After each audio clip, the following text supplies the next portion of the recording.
ವೀಕ್ಷಕರಿಗೆ ನಮಸ್ಕಾರ. ವಾದಿರಾಜ್ ಜೀವನಯಾನದಲ್ಲಿ ನಿಮ್ಮನ್ನು ಕರ್ಕೊಂಡು ಹೋಗ್ತಾ ಇದ್ದೀನಿ. ಸೀತಾ ಸಿನಿಮಾನ ತೆಗೆದ ಮೇಲೆ ವಾದಿರಾಜ್ ಪೌರಾಣಿಕ ಪಾತ್ರಗಳನ್ನು ಇಟ್ಕೊಂಡು ಹೊಸ ಮಾದರಿಯ ಸಿನಿಮಾ ಮಾಡುವ ಹುಡುಕಾಟದಲ್ಲಿದ್ದರು. ಹೀಗೆ ವಿಷ್ಣುವರ್ಧನ್, ಪಟಾಪಟ್ ಜಯಲಕ್ಷ್ಮಿ, ಅಂಬರೀಷ್, ಬಾಲಕೃಷ್ಣ, ಉದಯ್ ಚಂದ್ರಿಕಾ, ಆಧ್ವಾನಿ ಲಕ್ಷ್ಮೀದೇವಿ ಹೀಗೆ ದೊಡ್ಡ ದೊಡ್ಡ ಕಲಾವಿದರನ್ನು ಹಾಕ್ಕೊಂಡು ತೆಗೆದಂಥ ಸಿನಿಮಾ ಸೀತೆಯಲ್ಲ ಸಾವಿತ್ರಿ ಅಂಥೇಳಿ. ಇದು ವಾದಿರಾಜ್ ಅವರೇ ಸ್ವತಃ ನಿರ್ದೇಶನ ಮಾಡಿದಂತಹ ಸಿನಿಮಾ. ಮೈಸೂರಿನ ಪ್ರೀಮಿಯರ್ ಸ್ಟುಡಿಯೋದಲ್ಲಾಯಿತು.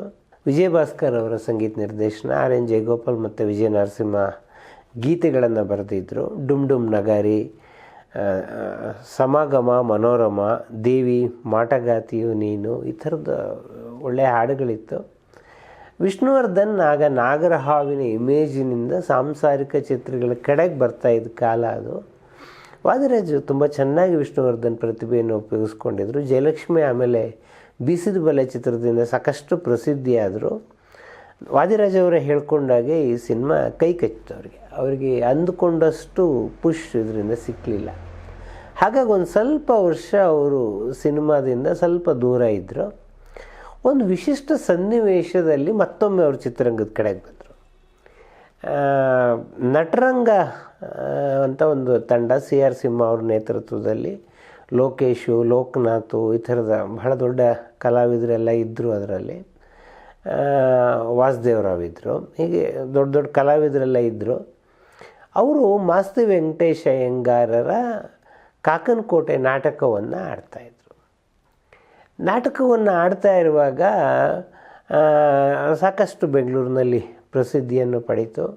ಅಶ್ವಥ್ ಅವರು ಅದಕ್ಕೆ ಸಂಗೀತ ನಿರ್ದೇಶನವನ್ನು ಮಾಡಿ, ಅಶ್ವಥ್ ಅವರು ಸಂಗೀತ ನಿರ್ದೇಶನವನ್ನು ಮಾಡಿದರು. ಹಾಡುಗಳು ಕೂಡ ಸಾಕಷ್ಟು ಜನಪ್ರಿಯ ಆಯಿತು. ಮಾಸ್ತಿ ವೆಂಕಟೇಶ ಅಯ್ಯಂಗಾರರು ಮೊದಲು ಎರಡನ್ನು ಇಟ್ಟುಕೊಂಡು ಆಮೇಲೆ ಇದರಲ್ಲಿ ಒಂದು ಹಾಡಿನ ಬಗ್ಗೆ ಒಂದು ಸಣ್ಣ ತಕರಾರಿತ್ತು. ಅದು ಬಹಳ ಪ್ರಸಿದ್ಧವಾದ ಹಾಡು. ಇವತ್ತು ನೇಸರ ನೋಡು ಹಾಡನ್ನು ಇವರು ಬಳಸ್ಕೊಳ್ತಿರಲಿಲ್ಲ.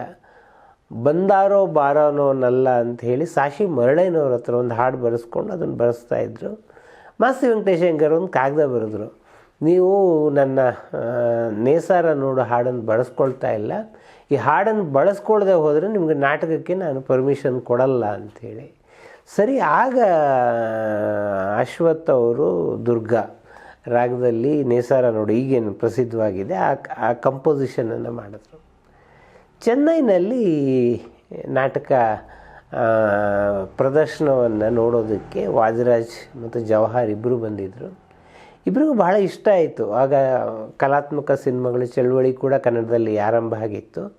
ಇದನ್ನು ಯಾಕೆ ಸಿನಿಮಾ ಮಾಡಬಾರ್ದು ಅಂಥೇಳಿ ನಮಗೆ ಬೆಂಬಲ ಕೊಡ್ತೀವಿ ಅಂಥೇಳಿ ವಿಜಯ ಭಾಸ್ಕರ್ ಹತ್ರ ಪ್ರಸ್ತಾಪ ಮಾಡಿದ್ರು. ವಿಜಯ ಭಾಸ್ಕರರು CR ಸಿಂಹ ಅವ್ರ ಹತ್ರಿಗೆ ವಾದಿರಾಜ್ ಅವರು ಸಿನಿಮಾ ಮಾಡಬೇಕು ಅಂತಿದ್ದಾರೆ ಅಂದಾಗ ಸಿಂಹ ಅವ್ರಿಗೆ ಆಯಿತು ಅವರೇ ಮಾಡಲಿ ಅಂತಂದರೆ ವಾದಿರಾಜ್ ಹೇಳಿದ್ರು, ಇಲ್ಲ ನಾಟಕ ನೀವು ಮಾಡಿದ್ರಿ, ಸಿನಿಮಾನೂ ನೀವೇ ನಿರ್ದೇಶನ ಮಾಡಿ ಅಂಥೇಳಿ. ಈ ರೀತಿಯಲ್ಲಿ ವಾದಿರಾಜ್ ಅವರು ನಾನು ಹಿಂದೆ ಹೇಳಿದಾಗೆ ಅನೇಕರನ್ನು ಅವ್ರ ನಿರ್ದೇಶಕರನ್ನು ಹಾಕ್ಸಿದ್ರು. CR ಸಿಂಹ ಅವರನ್ನು ಕೂಡ ಅವ್ರ ನಿರ್ದೇಶಕರನ್ನು ಹಾಕ್ಸಿದ್ರು.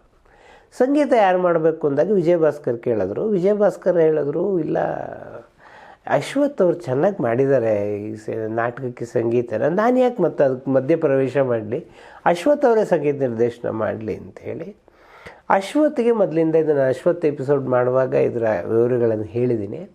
ಅವ್ರಿಗಿದ್ದ ಸಮಸ್ಯೆ ಅಂತ ಹೇಳಿದ್ರೆ ಕಂಪೋಸರ್, ಅರೇಂಜರ್, ವಾದ್ಯಗೋಷ್ಠಿಯನ್ನು ನಿರ್ವಹಣೆ ಮಾಡ್ಬೋದು ಅಶ್ವಥ್ ಅವ್ರಿಗೆ ಗೊತ್ತಿರಲಿಲ್ಲ. ಅದಕ್ಕೆ ಯಾರಾದರೂ ಬೇಕು ಅಂದಾಗ GK ವೆಂಕಟೇಶನ್ ಹೋಗಿ ಕೇಳಿದ್ರು, ನೀವು ಮಾಡಿಬಿಡಿ ನಾನು ನಿಮಗೆ ಸಹಾಯ ಮಾಡ್ತೀನಿ ಅಂತ. GK ವೆಂಕಟೇಶ್ ಹೇಳಿದ್ರು, ಇಲ್ಲ ನಿಮಗೆ ಅರೇಂಜರ್ ತಾನೇ ಬೇಕು, ಅದು ನಾನು ಮಾಡಿಕೊಡ್ತೀನಿ ಅಂತ ಹೇಳಿ GK ವೆಂಕಟೇಶ್ ಅವರಿಗೆ ಇಬ್ಬರು ಎಡಗೈ ಮತ್ತು ಬಲಗೈ, ಇಳೆಯರಾಜ ಮತ್ತು ವೈದ್ಯನಾಥನ್, ವೈದ್ಯನಾಥನನ್ನು ಅಶ್ವಥ್ ಜೊತೆ ಕಳಿಸ್ಕೊಟ್ರು. ಮುಂದೆ ನಮಗೆ ಗೊತ್ತಿದೆ ಅದು ಅಶ್ವಥ್ ವೈದಿ ಅಂಥೇಳಿ ಸಂಗೀತ ನಿರ್ದೇಶಕ ಜೋಡಿಯಾಗಿ ಪ್ರಸಿದ್ಧರಾದಂಥವ್ರು.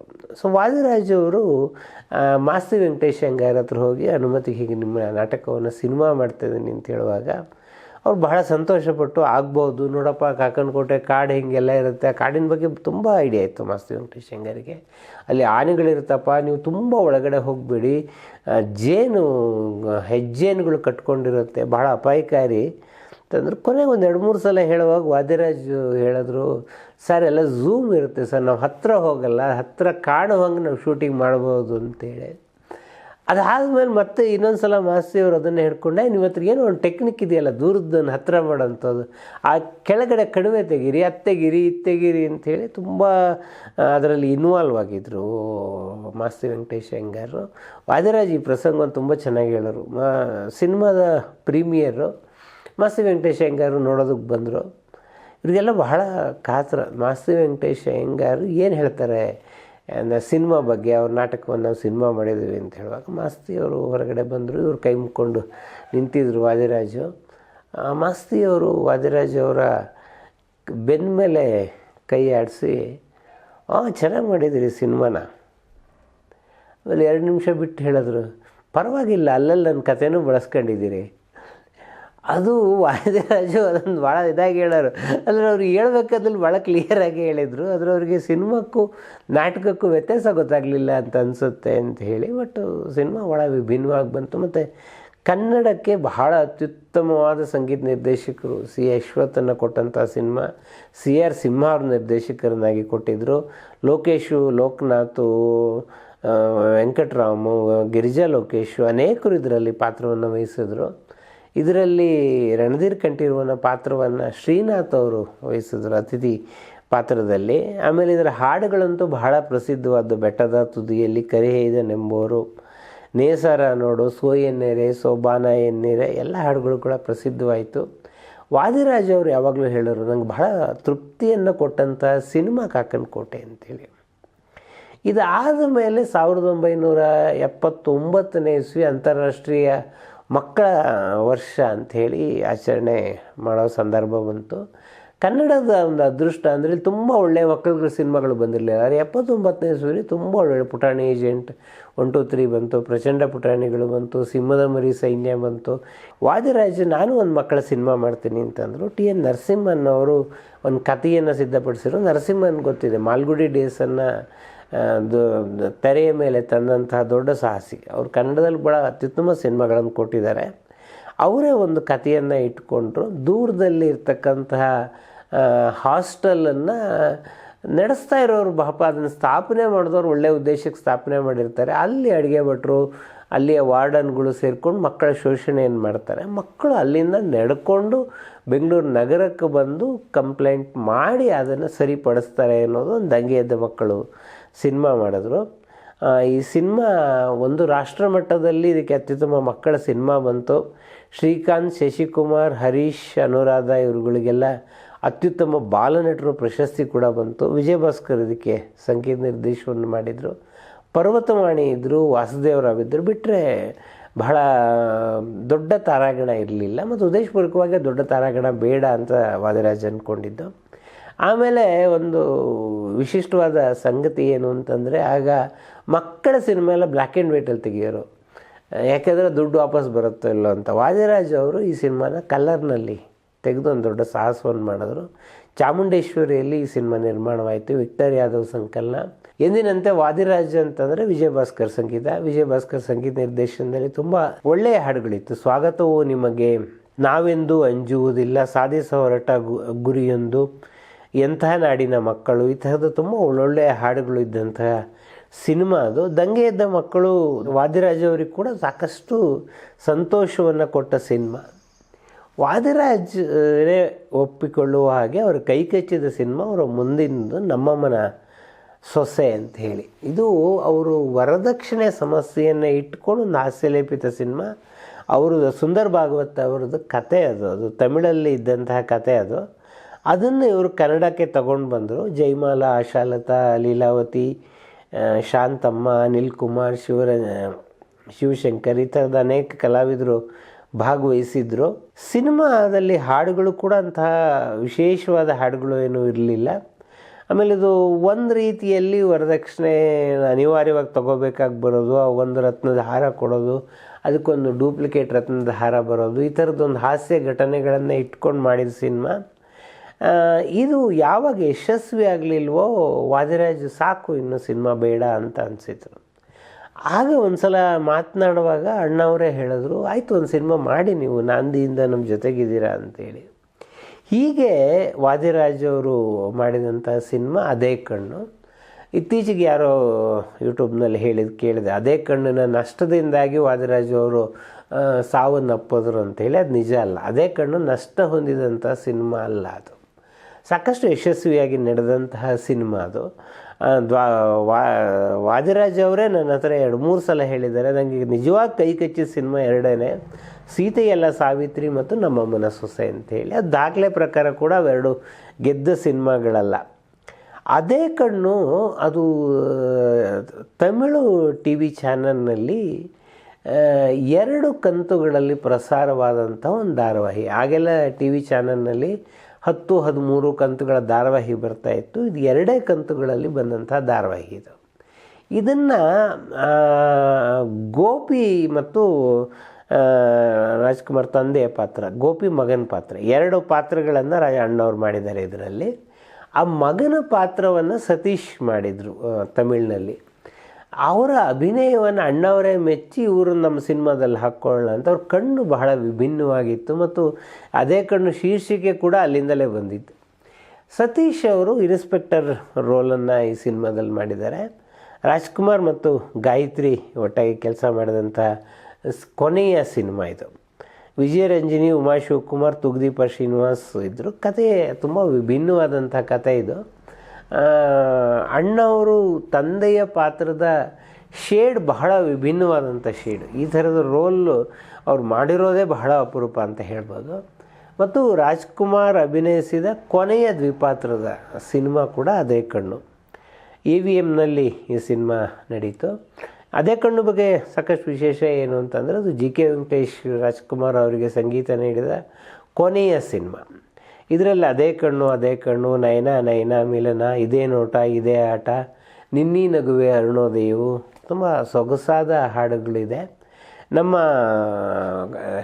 ಮೊದಲನೇ ಸಂಚಿಕೆಗೆ ಕಾಮೆಂಟ್ ಹಾಕುವಾಗ ಒಂದು ಪ್ರಶ್ನೆ ಯಾರೋ ಕೇಳಿದರು, RN ಜಯಗೋಪಾಲ್ನ ಅದೇ ಕಣ್ಣು ಬಗ್ಗೆ ಕೇಳಿದ್ರಿ. ನಾವು ಹಿಂದಿನ ಜಯಗೋಪಾಲ್ ಬಗ್ಗೆ ಎಪಿಸೋಡ್ ಮಾಡುವಾಗ ಅಣ್ಣವರು ಮತ್ತು ಜಯಗೋಪಾಲ್ ಭೇಟಿ ಮಾಡಿದಾಗ ಅವರಿಬ್ಬರು ರಿಗ್ರೆಟ್ ಮಾಡಿಕೊಂಡ್ರು ಅಂತ ಹೇಳಿದ್ದೆ ಅಂತೇಳಿ. ಆ ಇಸ್ವಿ ಯಾವುದು, ಈ ಇಸ್ವಿ ಯಾವುದು ಅಂತ.